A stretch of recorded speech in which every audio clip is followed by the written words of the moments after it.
प्रिय विद्यार्थियों, आज हम सभी कृतिका पाठ्यपुस्तिका का सेकेंड चैप्टर राजस्थान की रजत बूंदें का हम अध्ययन करेंगे। इसके लेखक हैं अनुपम मिश्र जी।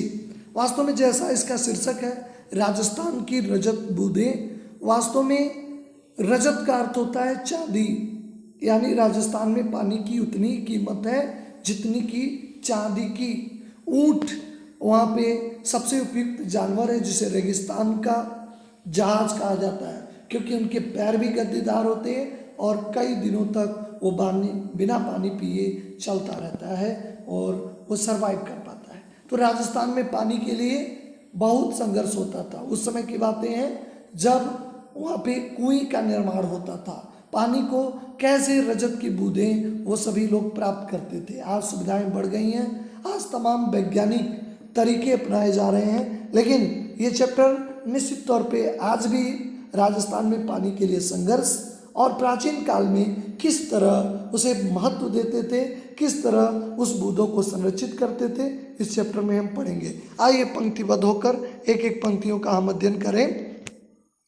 पसीने में तरबतर चेलवाजी आपको यहाँ बता दें जो कुएं खुदाई का काम करते हैं। यहाँ एक बात और भी स्पष्ट करना जरूरी है कि कुएं और कुएं में अंतर होता है।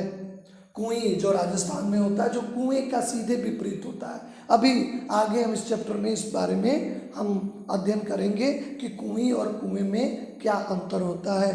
लेकिन जो राजस्थान में कुएं खोदे जाते हैं, कुएं और कुएं की कार्यप्रणाली में भी अंतर है। तो कुछ जो कुएं खोदने का काम करते हैं उन्हें चेलवांजी कहते हैं। काम कर रहे हैं, कोई 30-35 हाथ गहरी खुदाई हो चुकी है। अब भीतर गर्मी बढ़ती ही जाएगी और कुएं का व्यास आप जानते हैं, डायमीटर यानी जो घेराव होता है वो उसका व्यास होता है। बहुत ही सकरा यानी बहुत ही पतला है, सकरा है। और उकड़ू बैठते हैं, जैसे एकदम उकड़ू पैर और पेट में सटाकर बैठे चेलवाजी की पीठ और छाती से एक एक हाथ की दूरी पर मिट्टी है, मात्र एक हाथ की दूरी पे। इतनी सकरी जगह है कि खोदने का काम यानी मिट्टी खोदने का काम कुल्हाड़ी से नहीं लिया जा सकता। इतनी सकरी जगह है कि वहाँ पे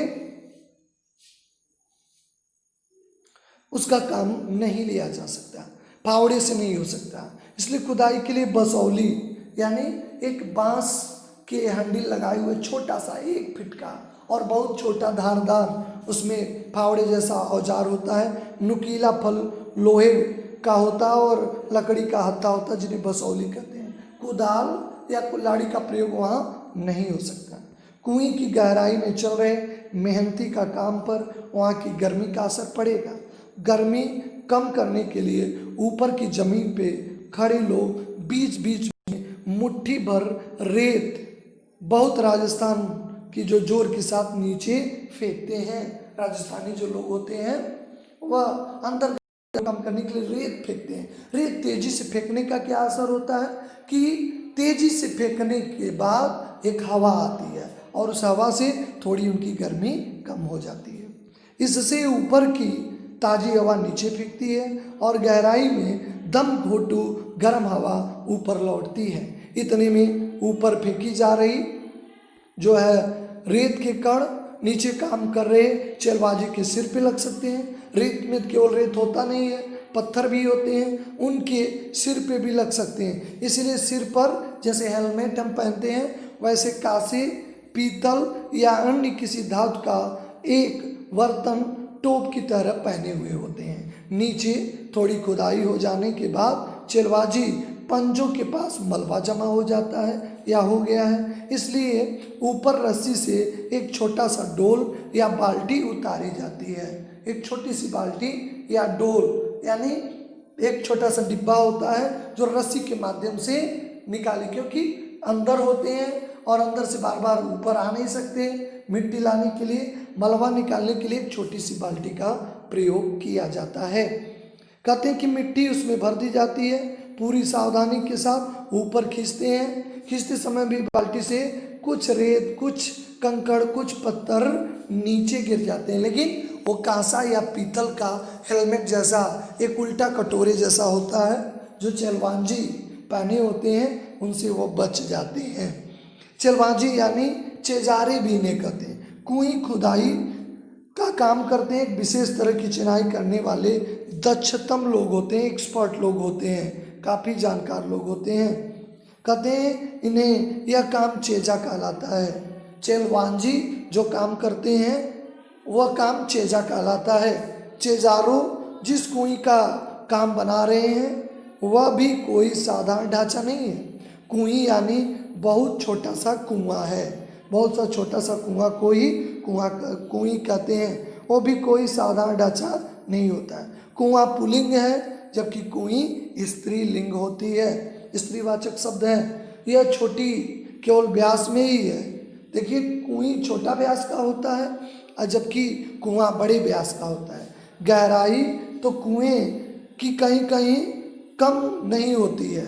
राजस्थान में अलग अलग स्थानों पर एक विशेष कारण से कुइयों की गहराई कुछ कम और ज़्यादा होती है। कहीं पे कुछ कम होती है, कहीं पे कुछ ज़्यादा होता है। कुएं एक और अर्थ में कुएं से, देखिए अब यहाँ पे कुएं और कुएं का अंतर स्पष्ट हो रहा है।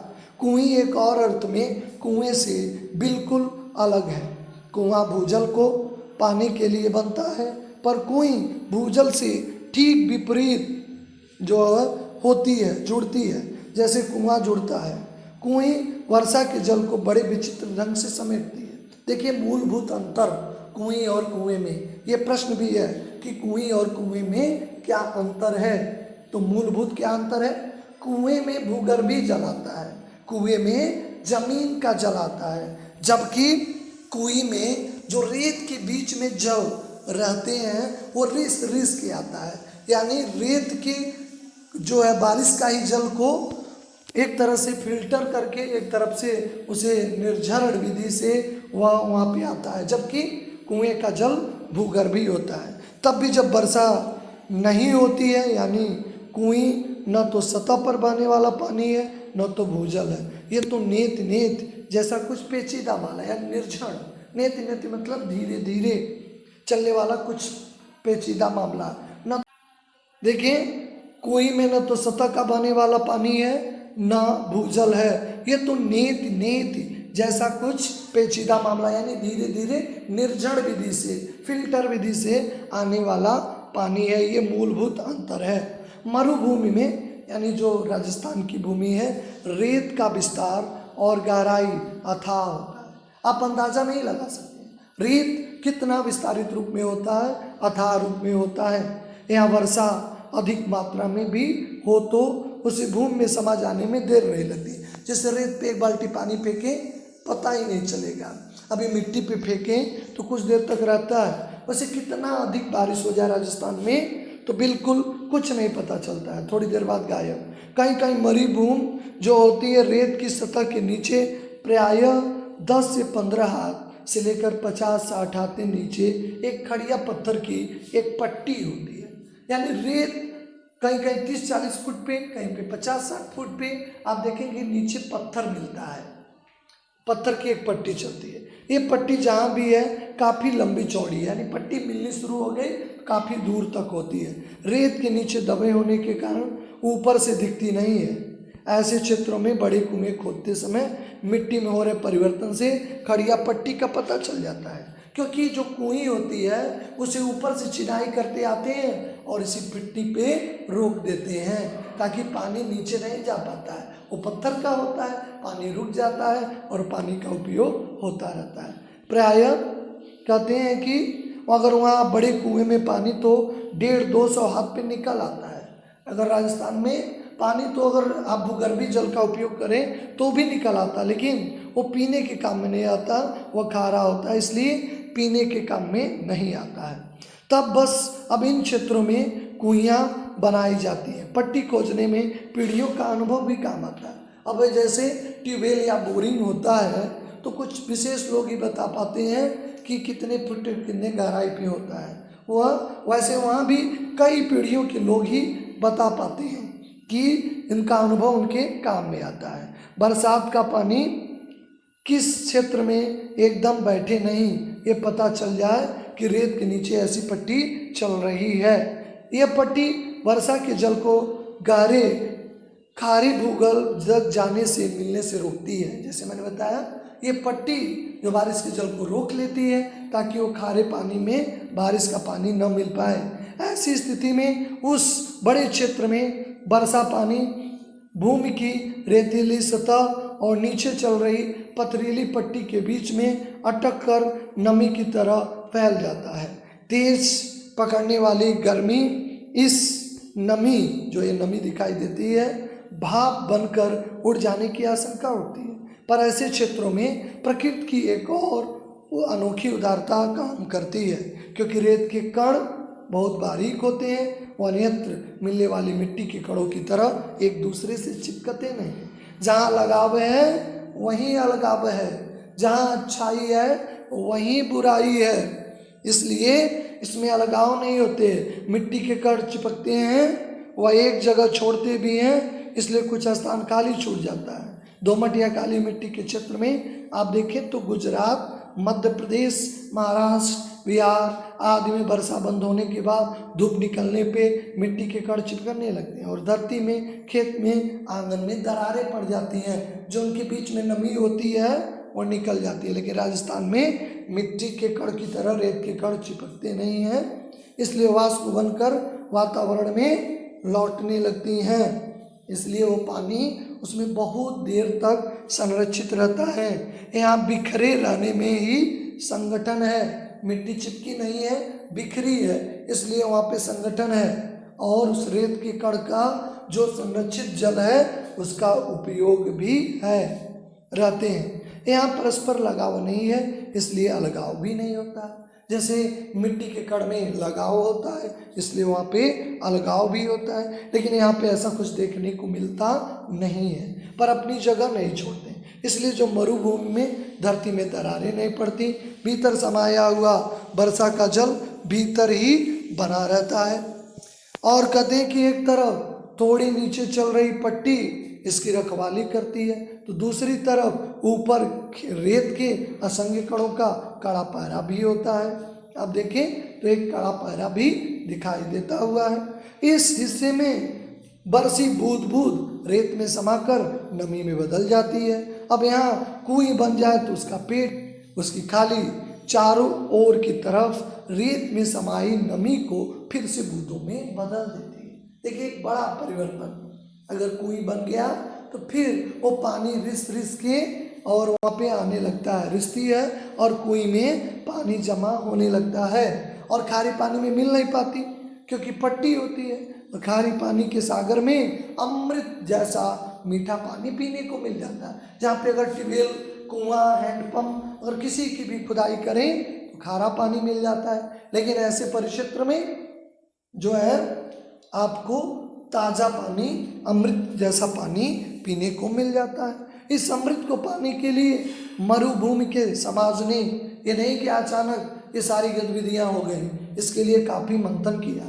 अपने अनुभवों को व्यवहार में उतारने का पूरा एक शास्त्र विकसित किया है, काफ़ी अनुभव काम किया है। इस शास्त्र ने समाज के उपलब्ध पानी को 3 रूपों में बांटा है। प्रश्न पूछा भी जाता है। पहला रूप है पालर पानी, यानी सीधे बरसात से मिलने वाला पानी, जो सीधे बरसात के पानी को कहीं रोक ले, ऐसे पानी को पालर पानी कहते हैं। यह धरातल मीठी पानी पर बहता है, नदी, तालाब आदि में रोका जाता है। आदि शब्द में बहुत कुछ छिपा है, इसका विवरण और नहीं मिलेगा। दूसरा पानी है पाताल पानी, यानी भूगर्भीय जल, जो जमीन से निकलता है उसे हम पाताल पानी कहते हैं, जैसे कुओं में से निकाला जाता है। और पालार पानी और पाताल पानी के बीच में पानी का तीसरा रूप है रेजाड़ी पानी। धरातल से नीचे उतरा लेकिन पाताल में मिल नहीं पाया, जो न तो आसमान का पानी है न तो जमीन का पानी है। ऐसे पानी को रेजाड़ी, यानी वर्षा की मात्रा नापने में भी इंच या सेंटीमीटर नहीं बल्कि रेजा शब्द का उपयोग होता है, इसीलिए इसका नाम रेजाड़ी रखा गया है। और रेजा का माप निश्चित तौर पे बताता है धरातल पे कितनी बारिश हुई थी। इस प्रकार हमने देखा कि 3 प्रकार के पानी, यानी पहला पालर पानी, दूसरा आपका है पाताल पानी, और तीसरा रेजाड़ी, जो कुएं का पानी होता है वो रेजाड़ी पानी होता है। तो अब यहीं तक, आगे का अध्ययन हम अगले भाग में करेंगे।